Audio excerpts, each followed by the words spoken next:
Bonjour à tous, bienvenue à notre méditation quotidienne. Quelle joie de se retrouver encore ce matin, ou au moment de la journée où vous avez l'occasion d'écouter ce message. Quelle joie de toute façon de pouvoir partager un texte de la parole de Dieu ensemble, de pouvoir méditer, s'arrêter, réfléchir au sens de ces paroles qui sont des paroles qui sont une nourriture spirituelle pour notre âme, qui ont traversé les époques, les cultures, qui nous sont parvenues ces paroles qui viennent de la bouche de Dieu et dont Dieu se sert pour nous transformer. Alors, nous sommes dans le chapitre 12 de l'épître de Paul aux Romains et nous avons commencé à partir du verset 1, il y a 21 versets dans le chapitre et maintenant nous sommes arrivés aujourd'hui au verset 16. Mais permettez-moi de commencer ma lecture à partir du verset 9. Donc prenez votre Bible, installez-vous bien confortablement et écoutez la parole de Dieu, lisez avec moi. Que votre amour soit sincère. Ayez donc le mal en horreur. Attachez-vous de toutes vos forces au bien, notamment en ce qui concerne l'amour fraternel. Soyez pleins d'affection les uns pour les autres. L'estime mutuelle. Soyez les premiers à la manifester. L'ardeur. Ne soyez pas nonchalants. L'esprit. Soyez bouillants. Le Seigneur. Soyez de bons serviteurs. L'espérance. Quelle soit votre joie. L'épreuve. Qu'elle vous trouve plein d'assurance. La prière. Priez avec persévérance. Les besoins de ceux qui font partie du peuple saint. Soyez-en solidaires, toujours prêts à pratiquer l'hospitalité. Demandez à Dieu de faire du bien à ceux qui vous persécutent. Oui, demandez du bien pour eux, ne demandez pas du mal. Partagez la joie de ceux qui sont dans la joie et les larmes de ceux qui pleurent. Et aujourd'hui, le verset 16. Ayez les uns pour les autres une égale considération. Ne visez pas à ce qui est trop haut, mais laissez-vous attirer par ce qui est humble. Ne vous prenez pas pour des sages. Alors ici, il y a beaucoup de choses pour notre vie à nous. Et j'espère et je prie que ce texte nous touche chacun très personnellement. Ayez les uns pour les autres une égale considération. Alors ici, il s'agit de ne pas surélever certaines personnes, rabaisser les autres. Il s'agit de ne pas faire de favoritisme, de parti pris. Voyez, il s'agit de ne pas avoir de partialité dans notre façon de traiter les autres. C'est très humain de mettre sur un piédestal ceux qui nous semblent être les plus compétents, les plus en vue, avec le plus d'influence. Quelque part, on se dit que si on les élève et si on les complimente, peut-être que ce qu'on estime être une gloire personnelle que ces gens-là auraient pourrait rejaillir sur nous, ce serait à notre avantage. Donc, on peut faire facilement ce genre de considération où on se dit, lui, il vaut plus que l'autre, et l'autre, il vaut moins que le frère là ou la sœur. Mais ici, dans le peuple de Dieu, vous l'avez vu, on partage tout, les joies, les tristesses, et on considère aussi chacun des membres du corps de Christ comme étant égaux les uns avec les autres, c'est-à-dire qu'on n'accorde pas plus d'importance à celui-ci que celui-là. On ne veut pas discriminer entre les frères et les sœurs en pensant que celui-là, je vais lui accorder plus de mon attention parce qu'il vaut plus. Et l'autre, je vais pas m'en occuper. Ce serait un affront, en réalité. Ce serait une insulte au Seigneur Jésus qui a sauvé chacune de ces personnes dans l'Église avec le même sang, par le même sacrifice.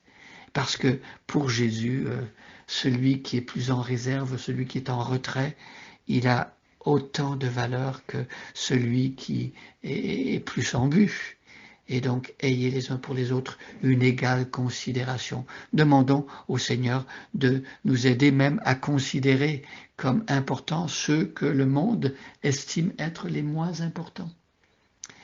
Oui, ne visez pas à ce qui est trop haut.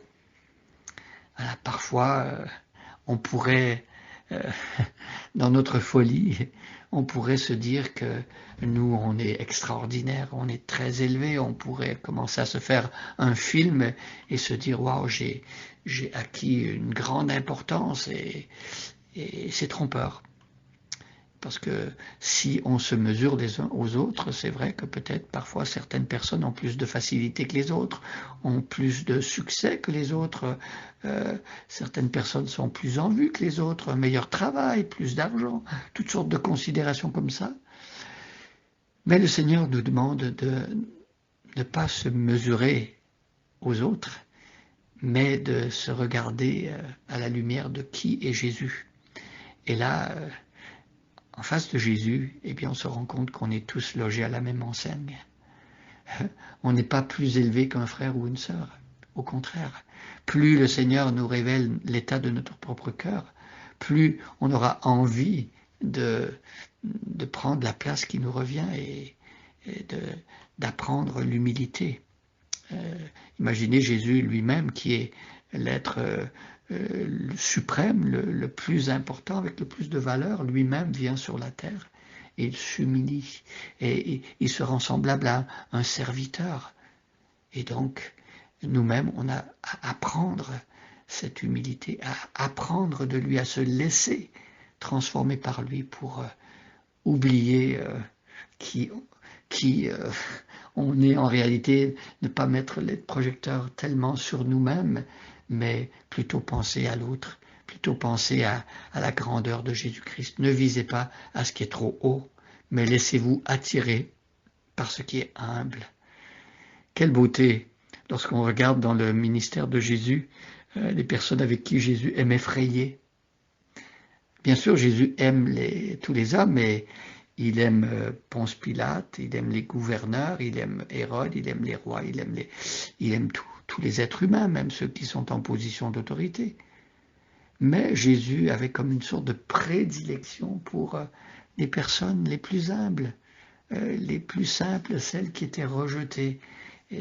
Et donc ici, l'apôtre Paul nous dit que on doit ressembler à Jésus. On doit nous aussi se laisser attirer par ce qui est humble, comme Jésus lui-même se laisser attirer par ce qui est humble. C'est ce qui a fait que Jésus s'est intéressé à nous. Parce que nous-mêmes, nous ne sommes pas des personnes importantes. L'apôtre Paul dit que parmi les chrétiens de l'église de Corinthe, il n'y avait pas beaucoup de nobles et de personnes avec des hautes positions. Ce qui veut dire que Jésus, bien sûr, il sauve des personnes ordinaires. Alors, il peut sauver aussi des chefs d'État, il peut sauver des personnes qui ont un certain statut. Mais ces personnes, lorsqu'elles vont comprendre qui est Jésus, ne vont pas s'enfler d'orgueil, ne vont pas mettre de l'avant leur statut particulier ou leurs avantages humains, mais elles vont apprendre l'humilité au contact avec Jésus-Christ. Ne vous prenez pas pour des sages. On aime tous s'imaginer qu'on est sage. On aime tous penser d'une manière ou d'une autre que nous, on a compris, on est intelligent et puis voilà, on saisit les choses de Dieu. Mais ici, l'apôtre Paul nous dit, ne vous prenez pas pour des sages. Restons humbles, apprenons l'humilité, restons toujours ouverts à apprendre de nouvelles choses. Même lorsque on a beaucoup étudié et qu'il nous semble qu'on a fait le tour d'un certain sujet ou de certains domaines, on pourrait se dire, ben maintenant moi j'ai compris tout cela. Être capable d'écouter et de recevoir des paroles du plus petit d'entre les enfants de Dieu, même des enfants. Ne vous prenez pas pour des sages. Vous seriez surpris de voir à quel point Dieu peut se servir des personnes très simples, des enfants même, pour nous enseigner des choses importantes. Alors, ne nous privons pas d'apprendre toujours et tout au long de notre vie et restons simples et humbles.